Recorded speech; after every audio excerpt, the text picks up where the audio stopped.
ପିଲାମାନେ ସମସ୍ତଙ୍କୁ ୱେଲକମ୍। ପିଲାମାନେ ଆମେ ଗଣିତର 8ଟି ପାଠ ପଢ଼ି ସାରିଛେ। ଏବେ ଆମେ ନୂତନ ପାଠ ଶତକଡ଼ାକୁ ଷ୍ଟାର୍ଟ କରିବାକୁ ଯାଉଛେ। ଏହି କ୍ଲାସଟିରେ ଆମେ ଶତକଡ଼ାର କନସେପ୍ଟକୁ ଭଲ ଭାବରେ ବୁଝିବା ଏବଂ ଏହି କ୍ଲାସରେ ଆମେ 20ଟି ପ୍ରଶ୍ନର ଉତ୍ତର ମଧ୍ୟ କରିବା। ପିଲାମାନେ ଏଠାରେ ଆମେ ପଢ଼ିବା ଶତକଡ଼ା କ'ଣ ଏବଂ ଶତକଡ଼ାକୁ ସଂଖ୍ୟାରେ କିପରି ପ୍ରକାଶ କରାଯାଏ। ତ ପିଲାମାନେ ଏଠାରେ ଗୋଟିଏ ପଏଣ୍ଟ ଅଛି, ଏହାକୁ ସମସ୍ତେ ମନେ ରଖିବ। ଯଦି କୌଣସି ଭଗ୍ନାଂଶରେ ହର 100 ହୋଇଥାଏ ତେବେ ଆମେ ଲବ ସୂଚାଇଥିବା ସଂଖ୍ୟାକୁ ସେତିକି ପ୍ରତିଶତରେ ପ୍ରକାଶ କରୁ। ତ ପିଲାମାନେ ଏଠାରେ ଗୋଟିଏ ଭଗ୍ନ ସଂଖ୍ୟା ଅଛି, ଉପରେ ଅଛି 45 ଏବଂ ତଳେ ଅଛି 100। ଏହି ଭଗ୍ନ ସଂଖ୍ୟାକୁ ଯଦି ଆମେ ଶତକଡ଼ାରେ ପ୍ରକାଶ କରିବା ତାହେଲେ କେତେ ଆସିବ? 45% ଆସିବ। ଏବେ ଯଦି ଲବର ସ୍ଥାନରେ 2 ଥାନ୍ତା ଏବଂ ତଳେ 100 ଥାନ୍ତା, ଏହାକୁ ଆମେ ଶତକଡ଼ାରେ କିପରି ଭାବେ ଲେଖିଥାନ୍ତେ? 2 ଲେଖିଥାନ୍ତେ। ଏବଂ ପିଲାମାନେ 100ର ମାନେ କ'ଣ? ପିଲାମାନେ 100ର ମାନେ ହେଉଛି ଏହି ପ୍ରତିଶତ ଚିହ୍ନ, ଶତକଡ଼ା ଚିହ୍ନ। ବୁଝିପାରିଲ ସମସ୍ତେ? ପିଲାମାନେ ଏଠାରେ 2ଟି ପଏଣ୍ଟ ଅଛି, ଏହି 2ଟି ପଏଣ୍ଟକୁ ସମସ୍ତେ ମନେ ରଖିବ। ଶତକଡ଼ା ମାନେ ହେଉଛି 100 ସହିତ ତୁଳନା କରିବା। ଏଠାରେ ଦେଖ କେତେ ଅଛି, ଏଠାରେ ଥିଲା 45 ବିଭକ୍ତ 100। ଆମେ ଏଠାରେ କ'ଣ କଲେ? 45କୁ 100 ସହିତ ତୁଳନା କଲେ। ତାପରେ ପଏଣ୍ଟ 2 କ'ଣ କହିଛି ଦେଖ, ପ୍ରତି 100 ମାନେ ହେଉଛି ପ୍ରତି 100। ତ ଏଠାରେ ଦେଖ ପିଲାମାନେ ଆମେ କ'ଣ ପଢ଼ୁ? 1 ବିଭକ୍ତ ମନେ କରାଯାଉ 100 ଅଛି, ଆମେ ଏଠାରେ ପଢ଼ିବା ପ୍ରତି 100ରୁ 1। କ'ଣ ପଢ଼ିବା ପିଲାମାନେ? ପ୍ରତି 100ରୁ 1। ସମସ୍ତେ ବୁଝିପାରିଥିବ। ତ ଶତକଡ଼ାରେ କିପରି ପ୍ରକାଶ କରାଯାଏ? ଆମେ 5ଟି ଭଗ୍ନ ସଂଖ୍ୟାକୁ ନେଇକି ଶତକଡ଼ାରେ ପ୍ରକାଶ କରିବା। ତ ଏଠାରେ ଦେଖ 70 ବିଭକ୍ତ 100 ଅଛି, ତାକୁ ଆମେ ଶତକଡ଼ାରେ କିପରି ଲେଖିବା? 70 ତା ଆଗରେ ଶତକଡ଼ାର ଚିହ୍ନ ଲଗାଇଦେବା। ସେହିପରି ଏ ବିଭକ୍ତ 100 ଅଛି, ଏହାକୁ ଆମେ ଶତକଡ଼ାରେ କିପରି ଲେଖିବା? ଏର ପରେ ଶତକଡ଼ା ଚିହ୍ନ ଲେଖିଦେବା। ସେହିପରି ଏଠାରେ ଦେଖ 36 ବିଭକ୍ତ 50 ଅଛି, ତ ପ୍ରଥମେ ଆମକୁ 36 ବିଭକ୍ତ 50 ଲେଖିବାକୁ ପଡ଼ିବ। ପିଲାମାନେ ହର ସ୍ଥାନରେ କେତେ ହେବା ଦରକାର? 100 ହେବା ଦରକାର। ସେଥିପାଇଁ 100 ହେବାକୁ ହେଲେ ଆମକୁ ଗୁଣନ 2 କରିବାକୁ ପଡ଼ିବ। ତେବେ ଯଦି ଆମେ ହରରେ ଗୁଣନ 2 କରିଛେ, ଲବରେ ମଧ୍ୟ 2କୁ ଗୁଣନ କରିବାକୁ ପଡ଼ିବ। ଏବେ ଦେଖ ହର ସ୍ଥାନରେ 100 ହେଇଯିବ ଏବଂ ଲବ ସ୍ଥାନରେ କେତେ ହେଇଯିବ? 72। ଏବେ 72 ବିଭକ୍ତ 100କୁ ଶତକଡ଼ାରେ ପ୍ରକାଶ କଲେ କେତେ ଆସିବ? 72%। ଏବେ 15 ବିଭକ୍ତ 25କୁ ନେଇକି ଦେଖିବା। ତ ପ୍ରଥମେ ଲେଖିବା 15 ବିଭକ୍ତ 25। ପିଲାମାନେ 25 ସାଥିରେ କେତେ ଗୁଣିଲେ 100 ହେବ? 4। ତ ଉପରେ ମଧ୍ୟ ଆମେ 4କୁ ଗୁଣିବା। ଏବେ ଦେଖ 15 ଚାଉ 60 ବିଭକ୍ତ 25 ଚାଉ 100। ତ ପିଲାମାନେ ଏଠାରେ କେତେ ଆସିଲା? 60 ବିଭକ୍ତ 100। ତ ଏହି ଭଗ୍ନ ସଂଖ୍ୟାକୁ ଆମେ ଶତକଡ଼ାରେ ପ୍ରକାଶ କଲେ କେତେ ହେବ? 60 ଶତକଡ଼ା। ସେହିପରି ଆଉ ଗୋଟିଏ ଭଗ୍ନ ସଂଖ୍ୟା ଅଛି 37 ବିଭକ୍ତ 10 ଅଛି। ତ ପିଲାମାନେ ଏଠାରେ 10 ସାଥିରେ କେତେ ଗୁଣନ କଲେ 100 ହେବ? 10।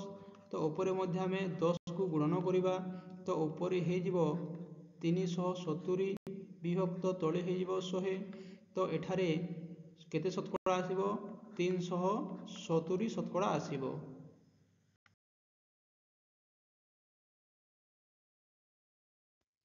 ଏଠାରେ ଆମେ ପଢ଼ିବା ଶତକଡ଼ାକୁ କିପରି ଭଗ୍ନାଂଶରେ ପରିଣତ କରାଯାଏ। ତ ଏଠାରେ ଦେଖ ପ୍ରଥମେ କ'ଣ ଅଛି? x ଶତକଡ଼ା ଅଛି। ତ ଏଠାରେ ଆମେ ଭଗ୍ନାଂଶରେ କିପରି ଲେଖିବା? x ବିଭକ୍ତ 100 ଲେଖିବା। ସେହିପରି ଏଠାରେ ଦେଖ 17 ଶତକଡ଼ା ଅଛି। ତ ଏଠାରେ 17 ବିଭକ୍ତ 100 ଲେଖିବା। ଏଠାରେ ଅଛି ଦେଖ ପିଲାମାନେ 25 ଶତକଡ଼ା ଅଛି। ତ ଏଠାରେ ଆମେ ଭଗ୍ନ ସଂଖ୍ୟାରେ କିପରି ଲେଖିବା? 25 ବିଭକ୍ତ 100 ଲେଖିବା। ଏହାକୁ ଆହୁରି ଆମେ ଲଘିଷ୍ଠ କରିପାରିବା। ଦେଖ 25 ଏକ 25, 25 ଚାଉ 100। ସେହିପରି ତଳେ କେତେ ଅଛି? 20% ଅଛି। ଏହି 20%କୁ ଆମେ କିପରି ଲେଖିପାରିବା? ଦେଖ 20 ଶତକଡ଼ାକୁ ଆମେ କେତେ ଲେଖିବା? 20 ବିଭକ୍ତ 100 ଲେଖିବା। ଏହାକୁ ସରଳ କଲେ କେତେ ଆସିବ?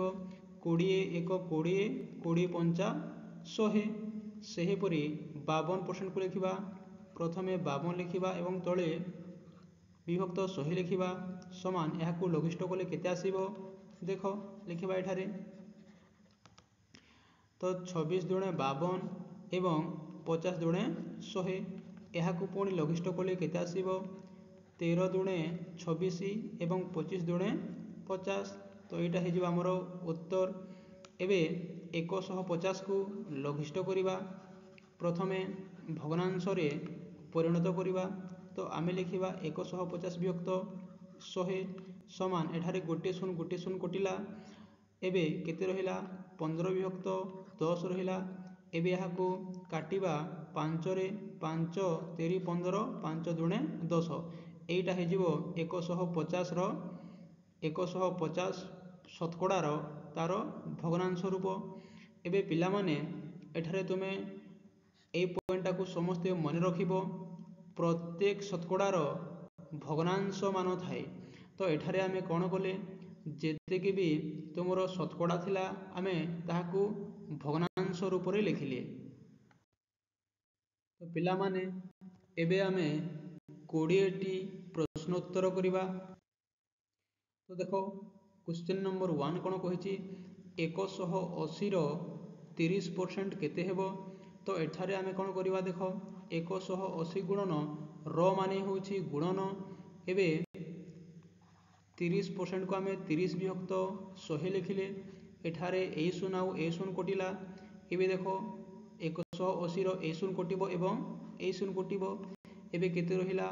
18 ଗୁଣନ 3 ସମାନ କେତେ ହେଇଯିବ ପିଲାମାନେ? 54।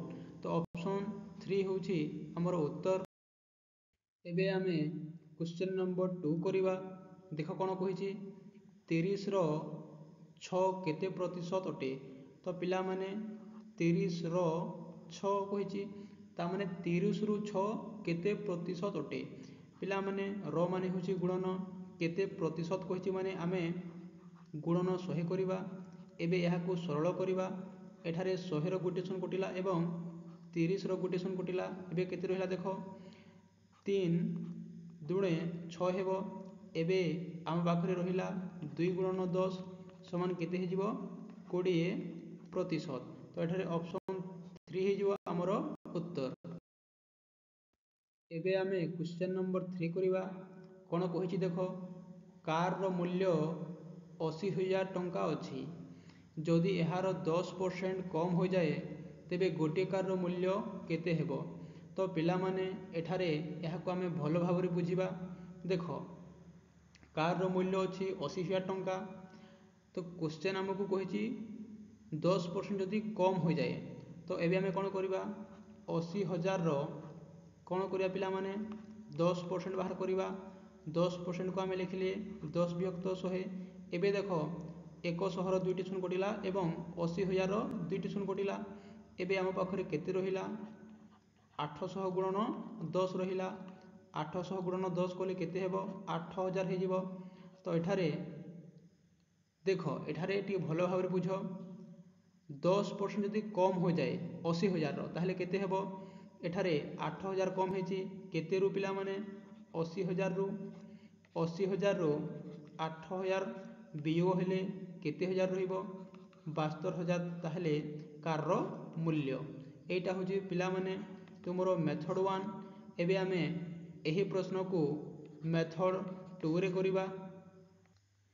ତ ପିଲାମାନେ ଏବେ ଆମେ ଏହି ପ୍ରଶ୍ନକୁ ମେଥଡ଼ 2ରେ କରିଲେ କିପରି ହେବ? ଦେଖ ପିଲାମାନେ ଏଠାରେ ଯେଉଁ 80,000ଟା ଅଛି ଏଇଟା ହେଉଛି ଆମର 100%। ଏହି 100%ରୁ ଯଦି 10%କୁ ମାଇନସ୍ କରିଦେବା, ମାଇନସ୍ କାହିଁକି କଲେ ପିଲାମାନେ? 10% କମ୍ ହୋଇଯାଏ କହିଛି, ତାହେଲେ 10% ବିୟୋଗ ହୋଇଯିବ। ଏବେ ଆମ ପାଖରେ କେତେ ପରସେଣ୍ଟ ରହିଲା? 90%। ତାହେଲେ ଏହି 80,000ର 90% को काढ़ा 90 विभक्त 100 तो एठारे देख पिलामाने तल 2टी शून्य कटिला एवं एठारे 80,000 2टी शून्य कटिला केते रहिला 800 गुणन 90 समान केते हे जब देख 8 नुआ 72 एठारे 2टा शून्य एवं एठारे गोटे शून्य केतेटा शून्य हो 3टा शून्य एबे देख एठारे हमर डायरेक्टली उत्तर आसिला 72,000 तो एठारे ऑप्शन 1 हे जो तुमरो करेक्ट आंसर।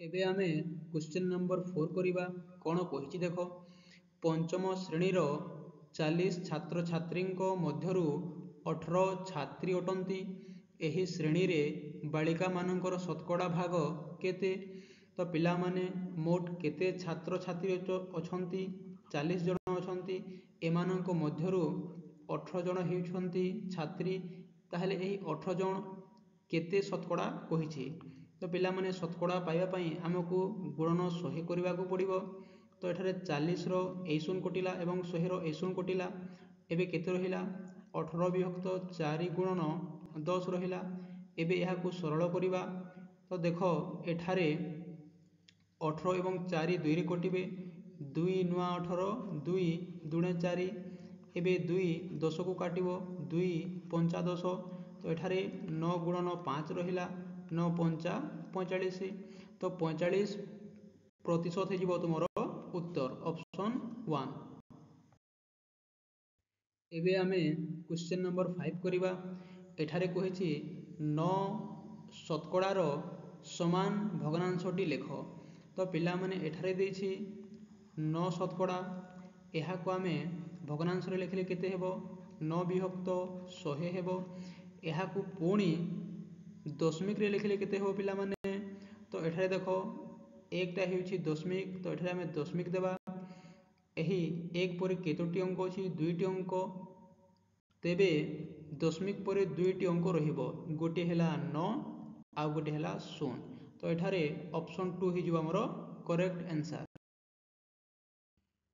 एबे आमे क्वेश्चन नंबर 6 करिबा देखो कोन कहिछि 2.4 को शतकड़ा रूप रे लिखिले केते हेबो कहिछि तो एठारे आमे 2.4 को प्रथमे भग्न संख्या रे परिणत करिबा ताहले केते हेबो 24 विभक्त 10 हेबो शतकड़ा रूप रे प्रकाश कर कहिछि ताहले कोन करिबा गुणन 100 करिबा तो एठारे देखो 0 एवं 0 कटिला केते रहिला पिला माने 24 गुणन 10 रहिला 24 साथी रे 10 को गुणिले केते आसीबो 240 240% हे जिवो हमर उत्तर।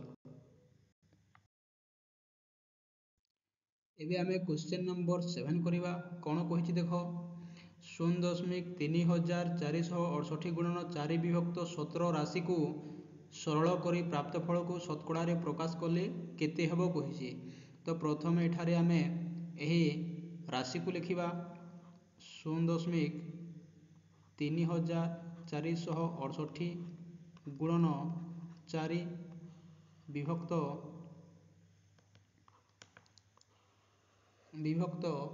17 करिबा समान एठारे देखो 3468 को आमे जदि 17 द्वारा हरिबा ताहले केते आसीबो 204 आसीबो एबे यहा को सरल करिबा तो केते आसला एठारे 0.204 गुणन 4 रहिला एबे यहा को सरल कले केते हेबो देखो 4 चाउ 16 6 लिखिबा 4 0 0 1 लिखिबा 4 दुणे 8 तापरे 0 को 0 लिखिबा दशमिक रहिबो ता पूर्व 0 रहिबो एटा हे जो हमरो उत्तर ऑप्शन 4।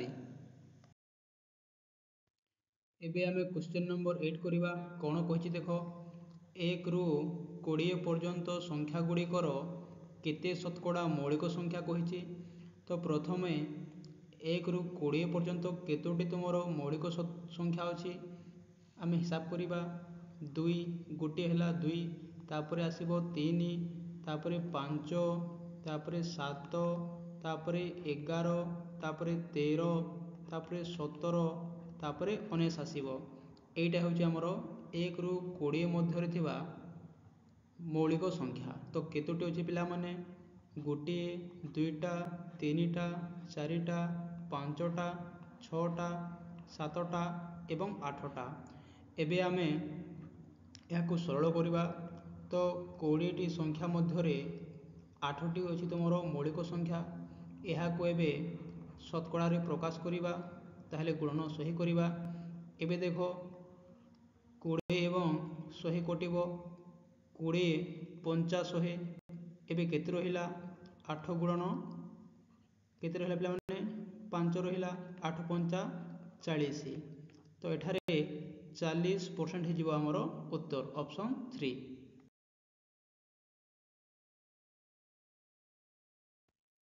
ଏବେ ଆମେ କ୍ୱେଶ୍ଚନ୍ ନମ୍ବର 9 କରିବା। ଦେଖ କ'ଣ କହିଛି? 2200 ଟଙ୍କାର 4%ର 7.5% କେତେ ହେବ କହିଛି। ତ ଏଠାରେ ପ୍ରଥମେ 2200 ଟଙ୍କାର ଆମେ 4% ବାହାର କରିବା।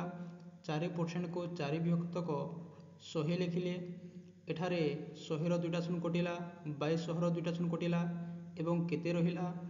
22 ଗୁଣନ 4 ରହିଲା ସମାନ କେତେ ହେଇଯିବ ପିଲାମାନେ? 88 ହେଇଯିବ। ଏବେ ଆମେ ଏହି 88ର କେତେ ପରସେଣ୍ଟ ବାହାର କରିବା? 7.5% ବାହାର କରିବା।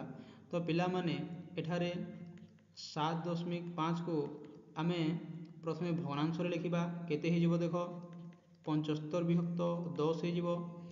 ଏଠାରେ ଶତକଡ଼ା ଚିହ୍ନ ଥିବାରୁ ଆମେ ତଳେ ଗୁଣନ 100 କରିବା। ତ କେତେ ହେଇଯିବ ପିଲାମାନେ? 75 ବିଭକ୍ତ କେତେ ହେଇଯିବ? ଏଠାରେ ଦେଖ କେତେ ହେଇଯିବ? 1000 ହେଇଯିବ। ତ ଏଠାରେ ଆମେ କରିବା କେତେ? 75 ବିଭକ୍ତ 1000 କରିବା। ଏବେ ଏହାକୁ ସରଳ କରିବା। ତ ଏଠାରେ 88 ଏବଂ 75କୁ ଗୁଣନ କଲେ କେତେ ଆସିବ? 6600 ଆସିବ। ବିଭକ୍ତ କେତେ ଆସିବ ପିଲାମାନେ? 1000 ସମାନ ଏଠାରେ ଦେଖ ଲବର 2ଟି ଶୂନ କଟିଲା ଏବଂ ହରର ମଧ୍ୟ 2ଟି ଶୂନ କଟିଲା। ଏବେ କେତେ ରହିଲା? ଉପରେ 66 ବିଭକ୍ତ କେତେ ରହିଲା? 10 ରହିଲା। ଏହାକୁ ଆମେ ଦଶମିକ ରୂପରେ ଲେଖିଲେ କେତେ ହେବ? 6.6। ତାହେଲେ ଅପସନ୍ 2 ହେଇଯିବ ଆମର କରେକ୍ଟ ଆନ୍ସର। ଏବେ ଆମେ କ୍ୱେଶ୍ଚନ୍ ନମ୍ବର 10 କରିବା। ଏଠାରେ ଦେଖ କ'ଣ କହିଛି? 136%ର ମାନ ନିମ୍ନୋକ୍ତ ମଧ୍ୟରୁ କାହା ସହିତ ସମାନ ନୁହେଁ। ତ ଏଠାରେ ଆମକୁ ଏହି 136%କୁ ଦଶମିକ ରୂପରେ ଲେଖିବାକୁ ପଡ଼ିବ ଏବଂ ଭଗ୍ନ ସଂଖ୍ୟାର ଲଘିଷ୍ଠ ରୂପରେ ଏହାକୁ ପରିଣତ କରିବାକୁ ପଡ଼ିବ। ଚାଲ ଏବେ ଆମେ ଏହାକୁ ଲଘିଷ୍ଠ କରିବା। 136% ମାନେ କ'ଣ ପିଲେ? ବିଭକ୍ତ 100। ଏହାକୁ ଲଘିଷ୍ଠ କରିବା। ପ୍ରଥମେ 2ରେ କାଟିବା। ଦେଖ 2ରେ କାଟିଲେ କେତେ ହେବ? 212 2 ଅଷ୍ଟା 16 ବିଭକ୍ତ 50 ହେଇଯିବ ସମାନ ପୁଣି 2ରେ କାଟିବା। 2 3 6 2 4 8 ବିଭକ୍ତ 50କୁ 2ରେ ହରିଲେ 25 ଆସିବ। ତାପରେ ପୁଣି 2ରେ ହରିବା। 2ରେ ହରି ହେବ କି ପିଲାମାନେ? ନାହିଁ। ତ ଏଠାରେ ଦେଖ କେତେ ଆସିଲା? 34 ବିଭକ୍ତ 25 ଅପସନ୍ 3ରେ ନାହିଁ। ଅପସନ୍ କେତେରେ ଅଛି ପିଲାମାନେ? 4ରେ ଅଛି। ତ ଆମକୁ କିନ୍ତୁ କ୍ୱେଶ୍ଚନ୍ କହିଛି କାହା ସହିତ ସମାନ କହିଛି। ତେବେ ଅପସନ୍ 4 ହେଇଯିବ ଆମର କରେକ୍ଟ ଆନ୍ସର। ଏବେ ଆମେ କ୍ୱେଶ୍ଚନ୍ ନମ୍ବର 11 କରିବା। କ'ଣ କହିଛି ଦେଖ? ଏଥିମଧ୍ୟରୁ କେଉଁ ଯୋଡ଼ି ସଂଖ୍ୟାର ସମଷ୍ଟି 3 ଅଟେ କହିଛି। ତ ଏଠାରେ ଆମେ ପ୍ରଥମେ ଅପସନ୍ 3କୁ ନେଇକି ଦେଖିବା। ତ ଅପସନ୍ 3ରେ ଅଛି 150% କୋମା 3 ବିଭକ୍ତ 2 ଅଛି। ପିଲାମାନେ ସମଷ୍ଟିର ମାନେ ହେଉଛି ଯୋଗ କରିବା। ତ 150%କୁ ଆମେ 150 ବିଭକ୍ତ 100 ରୂପରେ ଲେଖିଲେ ପ୍ରଥମେ ଏହାକୁ ଲଘିଷ୍ଠ ଆକାରରେ ଆମେ ଲେଖିବା। ଏଠାରେ ଶୂନ କଟିଲା କେତେ ରହିଲା? 15 ବିଭକ୍ତ 10 ରହିଲା। ପୁଣି ଏହାକୁ କାଟିବା 5 ଦ୍ୱାରା। 5 3 15 5 ଦୁଣେ 10। ତ ଏଠାରେ କେତେ ଆସିବ ପିଲାମାନେ? 3 ବିଭକ୍ତ 2 ଓ ଏଠାରେ ଅଛି ଦେଖ 3 ବିଭକ୍ତ 2। ଏହାକୁ ଆମେ ଯୋଗ କରିବା। ଏବେ ହର ସମାନ ଥିବାରୁ ଗୋଟିଏ ହରକୁ ଲେଖିବା ଏବଂ ଉପର 2ଟି ସଂଖ୍ୟା ଯୋଗ ହେଇଯିବ। 3 ଯୋଗ 3 समान केते आसीबो 6 विभक्त 2 एबे 6 को 2 रे हरिले केते आसीबो 3 ताहले ऑप्शन 3 को नेकी आमे करिले एवं दुईटी संख्यार समष्टि मध्य 3 आसिला ताहले ऑप्शन 3 हे जिवो हमरो करेक्ट आंसर।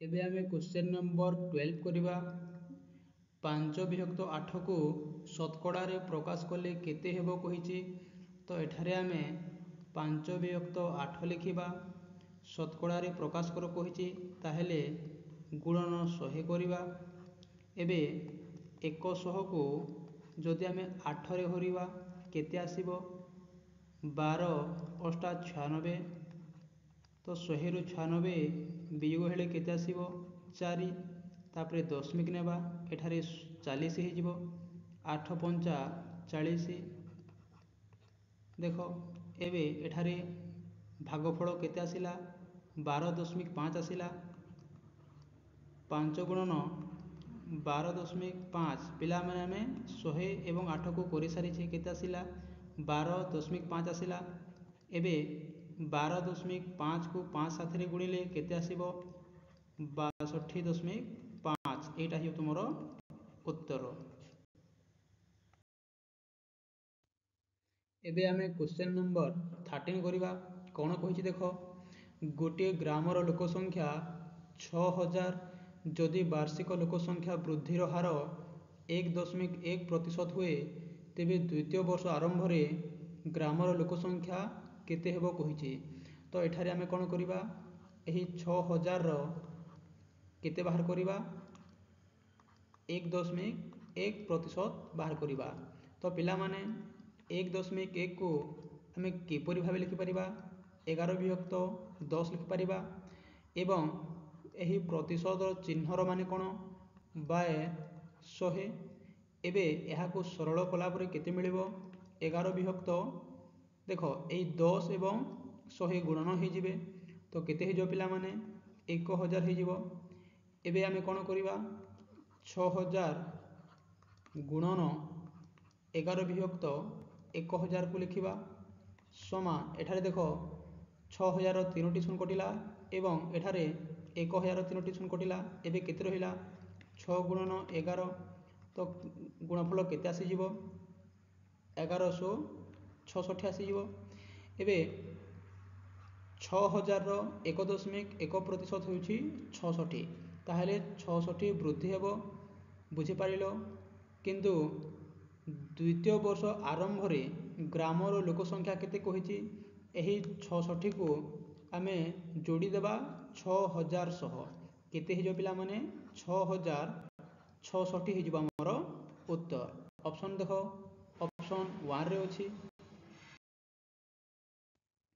एबे आमे क्वेश्चन नंबर 14 करिबा 5.25 रो 6% ओ 8.65 रो 5% रो जोगफल केते हेबो पचारिछि तो पिला माने आमे 5.25 को प्रथमे दशमिक हटाई के 525 लिखिले तार तळे केते लिखिबा 100 लिखिबा काहे कि दशमिक परे दुईटी अंक थिबारो एठारे 1 परे दुईटी शून्य रहिबो र माने होछि गुणन 6% को आमे 6 विभक्त 100 लिखिले एबे एहा को सरल करिबा 525 साथी रे 6 को गुणन कले केते आसीबो 3150 आसीबो विभक्त 100 को 100 साथी रे गुणिले केते आसीबो 10000 आसीबो एबे एहा को दशमिक रूप रे लिखले केते हेबो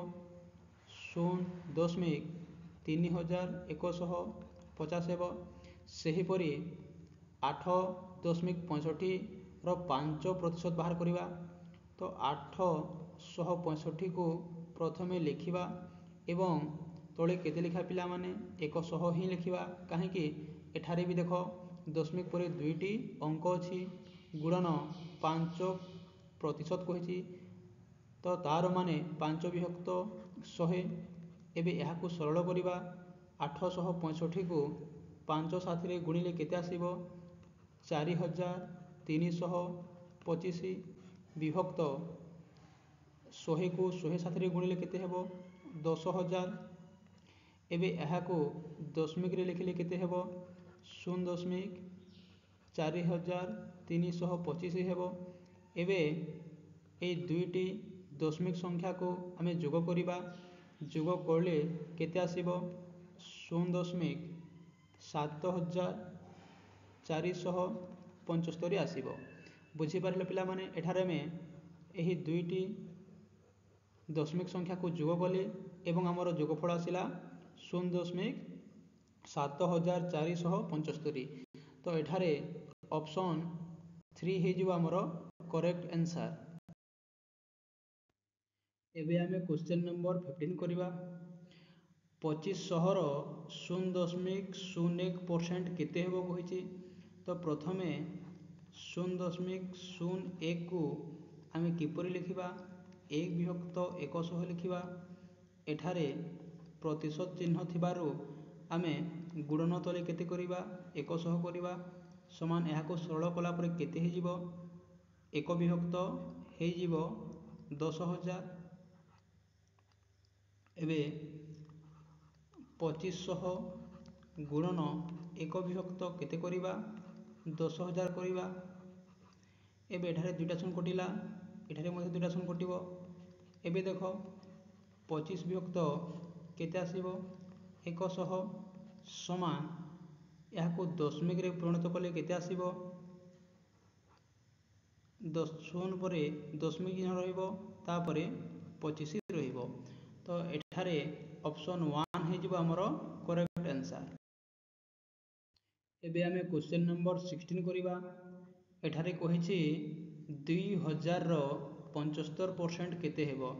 ତ ଏଠାରେ ଏହାକୁ ସରଳ କରିବା। 2000 ଗୁଣନ 75 ବିଭକ୍ତ 100 ଲେଖିଲେ ସମାନ ଏଠାରେ ଦେଖ ଦୁଇଟା ଶୂନ ଏଠାରେ କଟିଲା ଏବଂ ଏଠାର ଦୁଇଟା ଶୂନ କଟିଲା। ଏବେ କେତେ ରହିଲା? 20 ଗୁଣନ 75 ରହିଲା। ତ 75 ଦୁଣେ କେତେ ପିଲାମାନେ? 150 ଏବଂ এই ଶୂନ ଏଠାରେ ରହିଯିବ। ତ ଆମର ଉତ୍ତର ହେଇଯିବ 1500। ଏବେ ଆମେ କ୍ୱେଶ୍ଚନ ନମ୍ବର 17 କରିବା। ନିମ୍ନଲିଖିତ ମଧ୍ୟରୁ କେଉଁଟି 4.4% ସଙ୍ଗେ ସମାନ? ତ ଏଠାରେ 4.4%କୁ ଯଦି ଆମେ ଭଗ୍ନାଂଶ ରୂପରେ ଲେଖିବ ତାହେଲେ କେତେ ଆସିବ? 4.4 ବିଭକ୍ତ 100 ଆସିବ। ତ ଏଠାରେ ଅପସନ୍ 2 ହେଇଯିବ ଆମର ରାଇଟ୍ ଆନ୍ସର। ଏବେ ଆମେ କ୍ୱେଶ୍ଚନ ନମ୍ବର 18 କରିବା। ଏଠାରେ କହିଛି ନିମ୍ନଲିଖିତ ମଧ୍ୟରୁ କେଉଁଟିର ମାନ 80% ସହ ସମାନ? ତ ପିଲାମାନେ ଏଠାରେ 80%କୁ ଆମେ ଯଦି ଭଗ୍ନାଂଶରେ ଲେଖିବା ତାହେଲେ କେତେ ହେବ? 80 ବିଭକ୍ତ 100। ତ ଏଠାରେ ଦେଖ ଅପସନରେ ତ ନାହିଁ 80 ବିଭକ୍ତ 100। ଚାଲ ଏବେ ଏହାକୁ ଆମେ ଲଘିଷ୍ଠ କରିବା। 0 କଟିଗଲା, କେତେ ରହିଲା? 8 ବିଭକ୍ତ 10। ଏଠାରେ ଅଛି କି ଅପସନ୍ 4ରେ ଅଛି 8 ବିଭକ୍ତ 10। ତ ଅପସନ୍ 4 ହେଇଯିବ ଆମର ରାଇଟ୍ ଆନ୍ସର। ପିଲାମାନେ ଏବେ ଆମେ କ୍ୱେଶ୍ଚନ ନମ୍ବର 19 କରିବା। କ'ଣ କହିଛି ଦେଖ 10 ମିଟର 10 କିଲୋମିଟରର କେତେ ଶତକଡ଼ା କହିଛି। ତ ପିଲାମାନେ ପ୍ରଥମେ ଜାଣିବାକୁ ହେବ 1 କିଲୋମିଟର ସମାନ କେତେ ମିଟର? 1 କିଲୋମିଟର ସମାନ 1000 ମିଟର। ଏଇଟା ସମସ୍ତେ ଜାଣିଥିବ।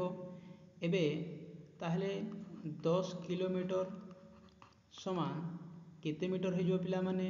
10,000 ମିଟର ହେଇଯିବ।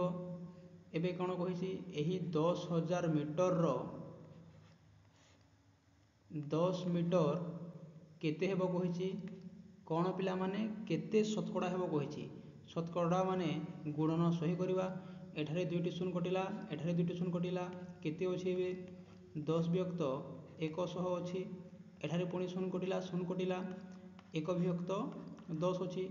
ଏବେ କେତେ ହେଇଯିବ ପିଲାମାନେ? ଏହାକୁ ଆମେ ଯଦି ଦଶମିକ ରୂପରେ ଲେଖିବା ତାହେଲେ ଦଶମିକ ପରେ 1 ରହିବ ଏବଂ ଶତକଡ଼ା ଚିହ୍ନ ରହିବ। ତେବେ ଆମର ଅପସନ୍ 1 ହେଇଯିବ କରେକ୍ଟ ଆନ୍ସର। ଏବେ ଆମେ କ୍ୱେଶ୍ଚନ ନମ୍ବର 20 କରିବା। ଏଠାରେ କହିଛି 1250ର 0.2% କେତେ ହେବ କହିଛି। ତ ପିଲାମାନେ 0.2 को आम जदि भग्न संख्या रूप में लिखा ताहले केते आसीबो 2 विभक्त 10 आसीबो।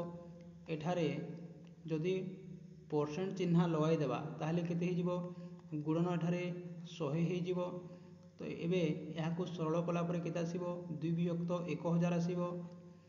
एबे एही 2 विभक्त 1000 को आमे एठारे पुट करिवा। तो 1250 गुणन 2 विभक्त केते पिला माने 1000। एठारे देखो ए शून्य कटिला एबे रहिला 125 गुणन 2 विभक्त 100 रहिला समान 125 को यदि 2 साथी गुणिबा केते हेबो 250 विभक्त 100। ए शून्य कटिला एबे केते रहिला देखो ऊपर 25 एवं तळे 10 रहिछि। यहाँ को आम जो दशमिक रे लिखा केते ही जीवो 2.5 यहाँ ही आमर उत्तर। तो एठारे देखो ऑप्शन 2 रे अछि। पिला माने एबे तुम मानक पई होमवर्क रहिछि समस्ते भल भाव होमवर्क करके आसीबो। एटा होछि होमवर्क।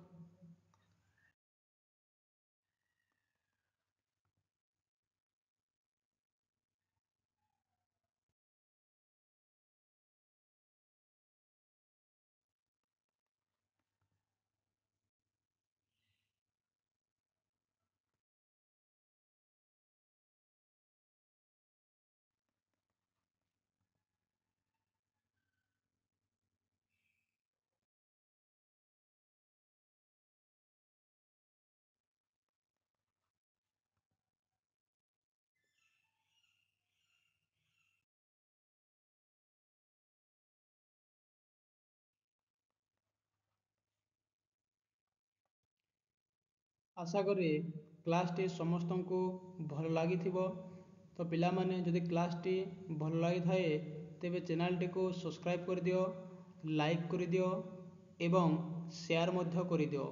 तो पिला माने आमे आज पढ़िले शतकड़ार पार्ट 1 एवं पार्ट 2 बहुत जल्दी आसीबो।